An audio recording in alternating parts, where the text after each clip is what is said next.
All right, let's go over this warm up and this AP free response question practice. Now, one of the things that I'm going to talk about, not just the answers, is making sure you are showing the work that you need to show. So here we go. Let's take a look. This first question had to do with those transformation rules. Make sure that you know that mean is affected by the addition and multiplication. So that's why when I put the mean in, it's got the plus $900. But the standard deviation one is not affected by the plus $900. So that's 251.60. The median and the location of Q1 and Q3 and the min and the location of those things is affected by the plus 900. So those medians means IQR, or not IQR, but where the quartiles are located. So what happens is the spread, the Q3 minus Q1, no plus 900 on that either. No plus 900. All right. So here we wanted to see if it was unusually high. Well, unusually high implies that it's an outlier. So I looked to see if it's an outlier, and you could either find what the fence was and then say if it's above or not above the fence. But so there's a couple ways. You could say, you could calculate the fence either way. You could do mean plus 2 standard deviations and see where that falls. That would be above 21. Then you would say it's not unusually high because it's not more than 2 standard deviations. You could also do the IQR outlier rule. That is Q3 plus 1.5 IQRs. So if you did that, you would also then see if 21 is an outlier or not. In all those cases, it is not an outlier because it is not more than 2 standard deviations or past the outlier fence. So this is what would you consider to be unusually high or unusually low? So now let's pay attention to my answer. Very important here. So when I calculate that it takes 22.57 to be an outlier, then you can't take 0.57 of an hour. You take whole number amounts of hours. So the first outlier number of hours is 23. So 23 credit hours is unusually high. 22 is not because that's inside the fence. Now, with the lower side, 10.73 is that fence, and you can't have 10. Now, 11 would be inside the fence. 10 is when you get too low. So 10 is the lower side of this. So lower outliers are data below the lower fence. Upper outliers, you go above the upper fence. Okay, so you see my answer. 10 credit hours is unusually low. 23 credit hours is unusually high. You have to account for context.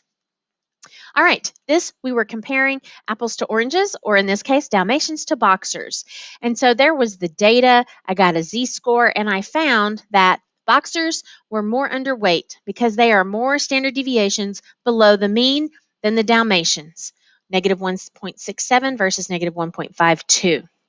Here, on this one, it just asked for the low temperature. So, it asked for percent, P word, percent, probability, proportion of observations. Use norm CDF to find that area. And so that's what we have here.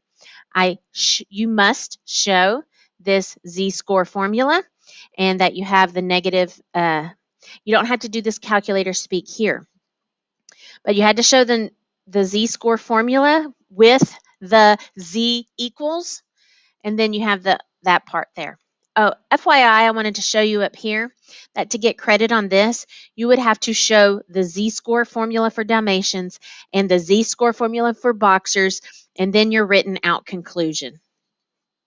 All right. Next says, what's the IQR? Well, to get the IQR, you have to find the Q1, the Q3, and then subtract to get the IQR.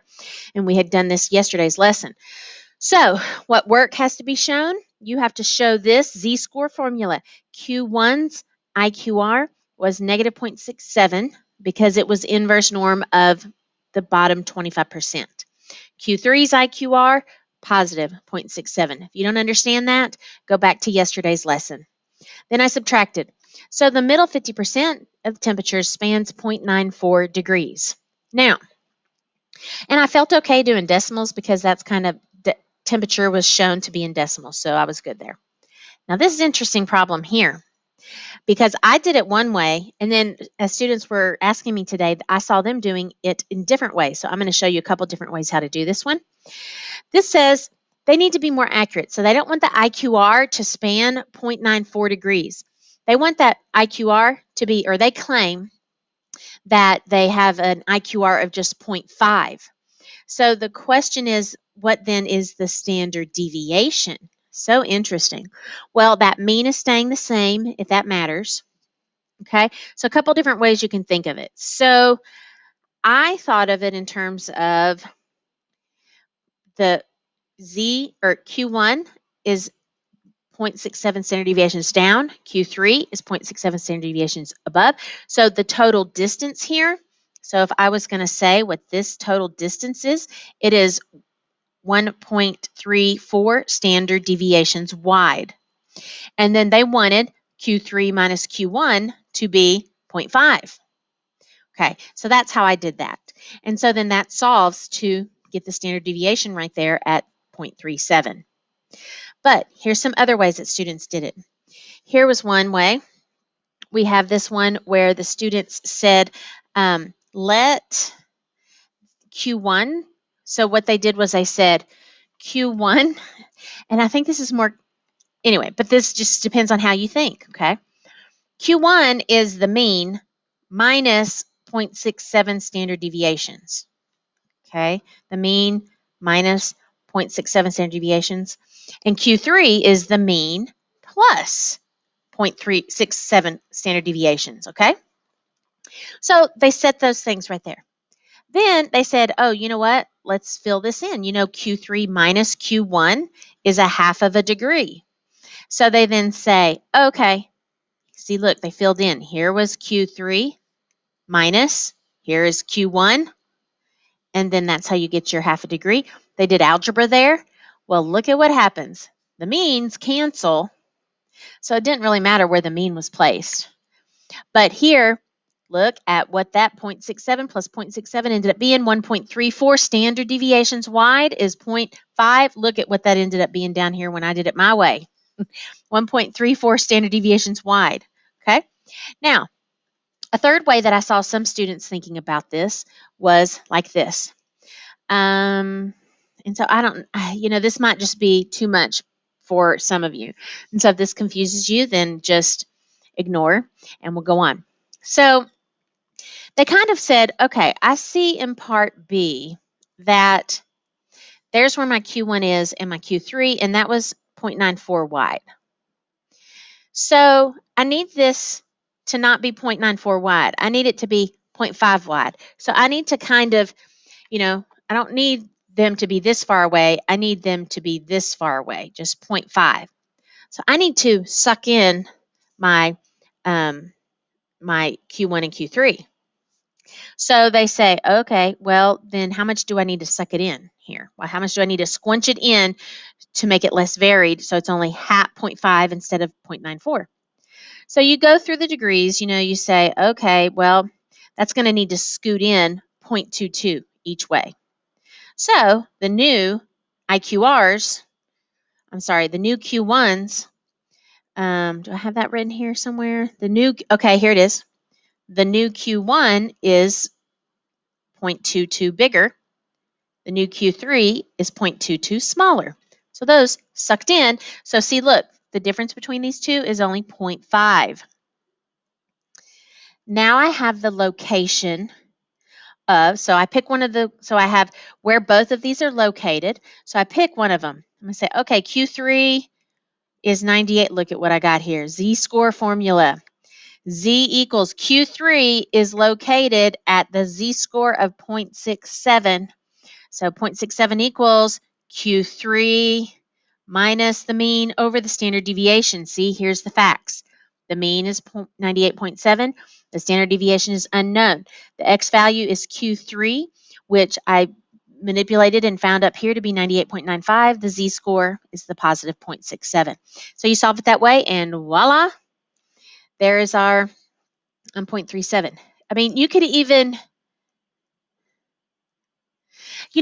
there's even, you could even go like this. Look, if you got this, to get to Q3, that is 0.67 standard deviations wide, and I need 0.67 standard deviations wide to equal a quarter of a degree, 0.25, because I know from here down here, that's half a degree wide. Well, I just need one standard deviation, one or 0.67, one way up to be a quarter of a degree.